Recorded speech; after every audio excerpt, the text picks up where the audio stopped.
वायनाड जिलार विभिन्न स्थान में प्रबल वर्षा जोगु होइथिबा भूस्खलन 143 जनक मृत्यु घटिथिबा बेले शताधिक आहत होइछन्ति।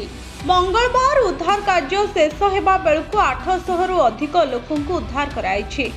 एबे सकाळु मध्य उद्धार कार्य आरंभ होई जाइछि।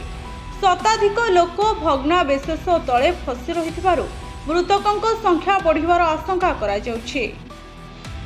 मंगलवार भोर समय भूस्खलन घटिबारु लोकमाने निज घरे शोइथिबा बेले घरु बाहरिबार सुजोग पाइ नथिले। भूस्खलन जोगु अनेक घर भुसुड़ी पड़िछि। नदी गुड़िक जलमग्न होइछि एवं अनेक गछ उपुड़ी पड़िछि। खराब पाग मध्यरे सेना, नौसेना एवं एनडीआरएफ रो उद्धारकारी टीम उद्धार कार्य जारी रखिछन्ति। एकाधिक एजेंसी मिलित भावे क्षतिग्रस्त को नहीं आवश्यक सहायता जोगाई देवा पई काम करुछन्ति। एहा पूर्वरु केरल मुख्यमंत्री पिनाराई विजयन कहिथिले जे वायनाड रे भूस्खलन रे आहत होइतिबा लोकंकु विभिन्न डाक्तरखाना रे चिकित्सा करा जाउछि। भूस्खलन रे मृत्युवरण करथिबा लोकंक मृतदेह चिन्हट कराउछि बोली मध्य से कहिसन्ति। ब्यूरो रिपोर्ट भोजोत न्यूज।